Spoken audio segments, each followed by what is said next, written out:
In fact, what gave me to leave my nursing, I saw gold was benefiting me more than even nothing. Because when I come here, I get a lot. There is a day when I came here, in fact, I got 250 one visit. Wemba afunye point 5, aomba afunye ko sente zange. Kati sente zo wemba afunye. Sobola kunyamba nnyo. Engula ko kyokulya, abaana bange ne bafuna okola ki? Okulyako. Stick to Kampala. Safety of the white people. Mugama ankubire anyame ntwala gero okugula kati kisinga budiringa na mutu gwetama.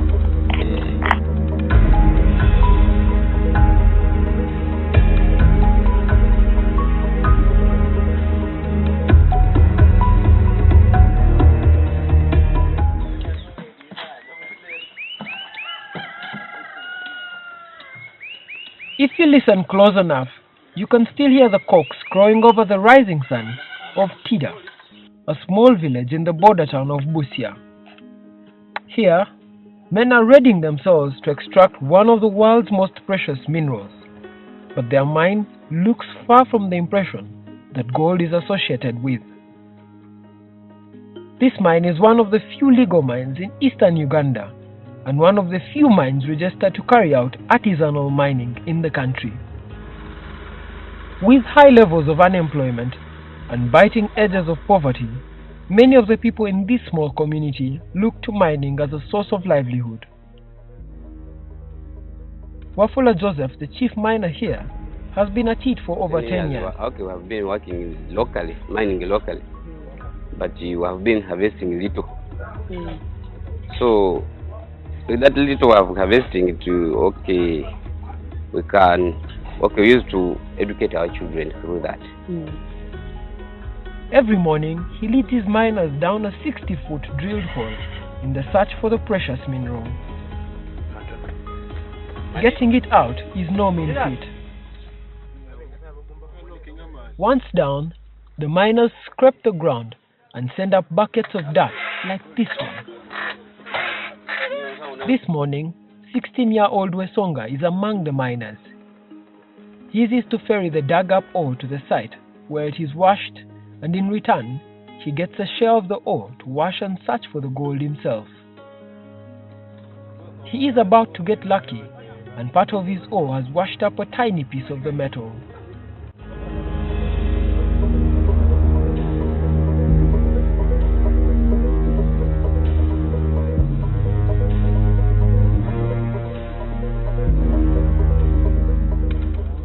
But it is here that the ugly nature of the mineral trade lowers its head. A middleman has arrived at this mine for his regular gold check. His job is to buy the mined pieces from the artisanal miners. Nobody but him sets the terms, and what you're about to see is a gold cell in a typical artisanal mine. First, a gas lighter is used to burn the small piece into its golden brown color. We have a resort, you close it, you put the amalgam, you close it, then you burn. It has got a wire which has got a hole, so much goes through that wire, the glass. That's what we have been doing. But the middlemen, that's their work. Then, he pulls out a measuring scale from within his pocket.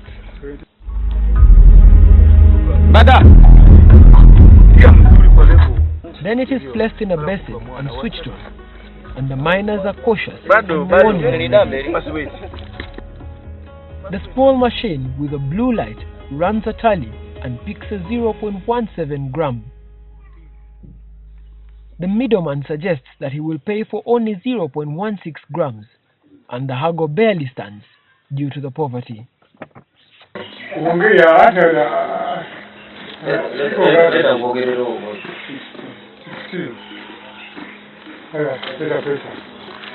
Soon, a 10,000 shillings note is picked from his pocket, from which Wesonga will take home just 6,000 shillings.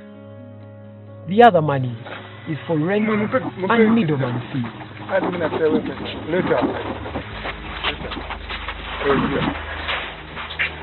Middlemen like him do on-the-spot buys from artisanal gold miners every day, and with little to no evidence of record keeping, the government is unable to levy a tax on them.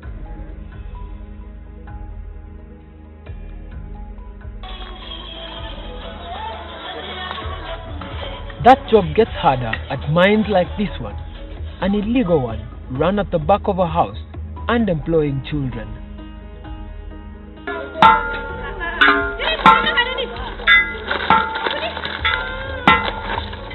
Once the miners here have found the gold, a call is made to the middleman, who comes to complete the sale.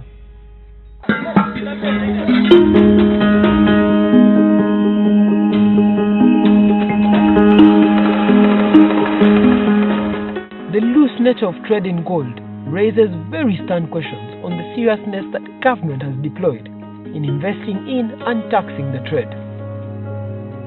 But history serves a very bad reputation of government's efforts. In 2014, while on a quest to understand how the war in the DRC was being funded, a UN group of experts authored report had this to say about the Ugandan government commitment to fighting illegal gold trade. A trade that would earn the government more money in tax revenue had it been organized. In seeking to understand how gold mined by artisanal miners is traded, we started with the mines themselves.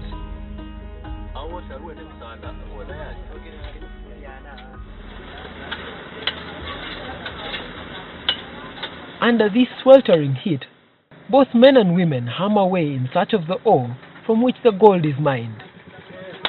They are part of a legally sanctioned mine with a license, but after they discover gold, many of them tell us they sell it individually, leaving no trace of the gold on the books of the mine.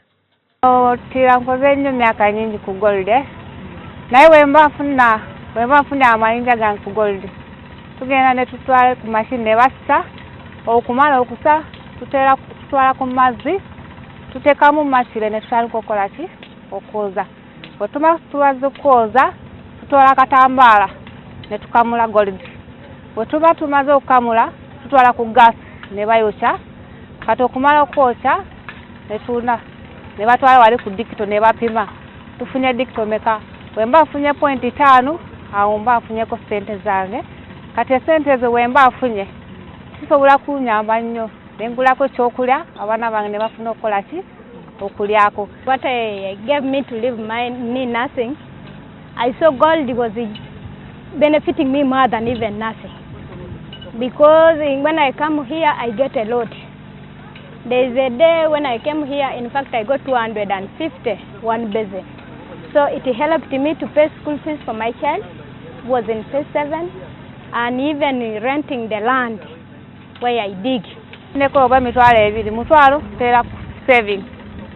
Kati eyo ku saving kinyamba nnyo. One savings sente zange. Myezi ebiri oba mukaaga we ziba zigwezeyo, tola sente zange nengula ku sengula. If it is being paying taxes, it will not come because the little they get in fact something little, and they don't do it every day. Sometimes they come and they go and dig. When you come back when you are tired, you cannot come here. Kuba tufuna okufuna kuli tono. Kati weba tuze wano ku gold. Nazo tuba tulakoleki funako kasente. That came with the formalization. They were actually, some of them were refusing to participate in formalization. But now we have 4 registered at the district and at the sub-county. But they would tell us that we don't want to be taxed. They are not scared of paying the taxation, but they are now interested in production, improving their means of production. If they can produce well, if they are supported to produce, then they will be able to pay taxation. Shuka nayo muonyeshe. Unamfuata anavyofanya step by step, step by step. Yeah. Kilo kina manawaji. Omukwa mhoshe ngoko emwe. Angwa Ona kanyaga huku na huku. Ona. Shoka inakuja. Ndio shoka. Shusha. Omaze?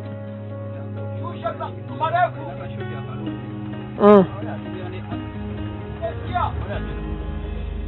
After being as deep as 60 feet underground here to get the precious mineral called gold, Miners here argue it makes no sense for them to pay taxes in a place where government hasn't invested.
The work I'm doing, just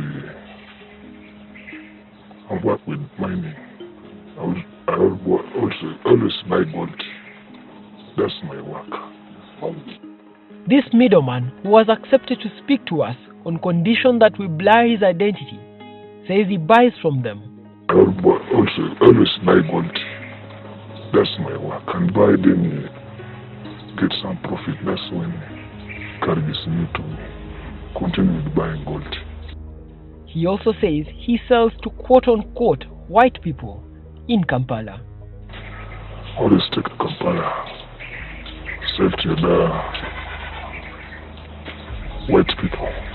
I have their numbers in my phone. We obtained a number of one of the major buyers on behalf of the dealers in Kampala and tried to set up a meeting.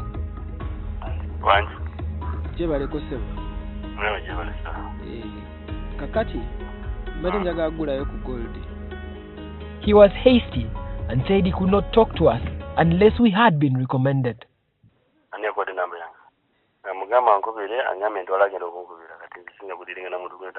It is almost easy to notice from our conversation that the gold trade is a very well strewn together network of individuals.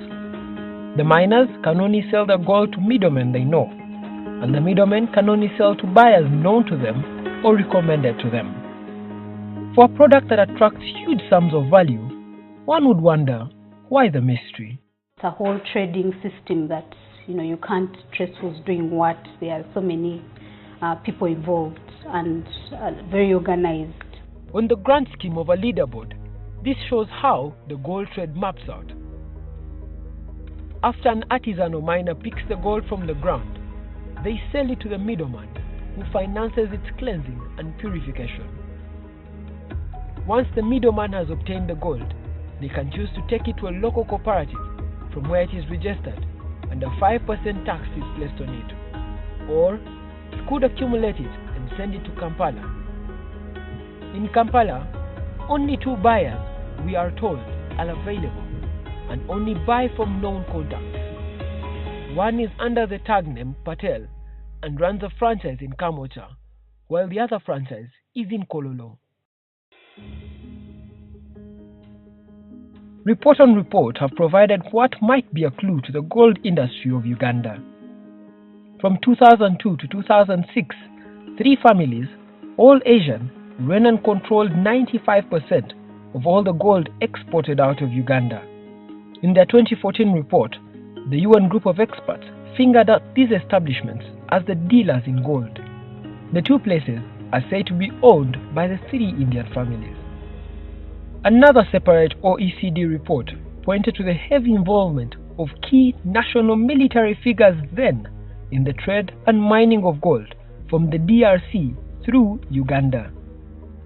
To verify this further, NTV has obtained and cross-checked this with a report authored by the Porter Commission, in which Ugandan army officials were named in gold trade and mining.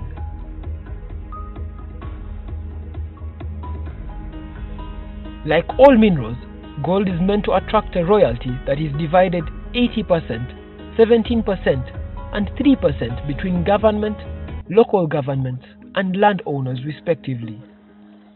However, with trade in artisanal mines, where any of the trades is barely registered, it's almost impossible to get a tax. Right now I can't give you a specific figure, but if we see the magnitude of the activity of the ASM in the different areas, and once you go to those sites, you see the kind of business that's taking place, like in areas like Busia, where there's a lot of gold being mined, but the revenues are not documented. Perhaps an even more grim image of gold tax evasion lies in upscale trade. It's a rich resource that could bring in tons and tons of money, and I think because the way the sector is organized is that it's very easy for loopholes to exist and leakages.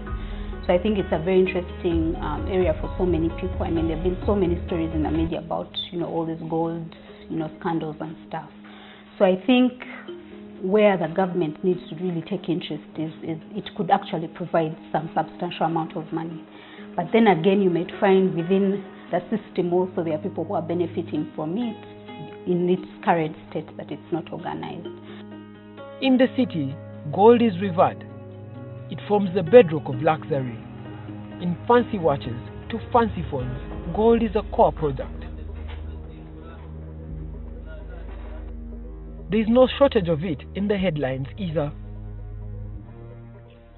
On the 11th of October, the Daily Monitor carried a story in which gold was named as the second biggest export of the country, right below coffee. The news came to a huge surprise. In the previous financial year, gold had only posted 782 million shillings on the export board. But now, it had gone up to 693 billion shillings, a marked 786% increase. This raises eyebrows on the potential for tax. Are there ways, some of these sectors can be formalized in such a way that there is a lot that you can tap into? And I think gold presents that opportunity. In another government report, the Auditor General was grumbling that the artisanal miners had denied the government tax revenue of over 4.4 billion shillings for a period of 4 years. Pushed into the trade largely by biting poverty, many of the miners look at the mineral as a source for the food on their dining tables and a revenue to pay for basic services. I also want to become rich. I want, if I finish this business of mining, I put up like my commercial building and make some business, as well as I educate my children. You have good profit. Can even build a house, buy some crops there, put home there, then also look like a man. Wemba nfuna obawadde emitwalo gumu n'ekitunde, 15 ngulalako abaana bange ekyokulya. Ezisigadde ngulako uniform, pen, netubaawo. So it helped me to pay school fees for my child, who was in phase 7, and even renting the land. I think they would want to pay their taxes and also see what their taxes are doing. If the government comes out to support them, I'm sure they'll pay their taxes, because they are digging with holes and very few small equipment. How do you expect them to get enough and even pay taxation? But with a trade that is barely organized, barely cared about, with a close-knit network on the black market, extracting a tax will remain as hard as it is to pull the precious stone out of the ground. During the course of this investigation, NTV asked URA for information on taxes levied on artisanal miners, but our interview request has not yet been responded to. The Auditor General estimates that Uganda loses 4.4 billion in untaxed gold wealth of artisanal miners. That's on average 1 billion shillings every year. Raymond Mujuni, NTV.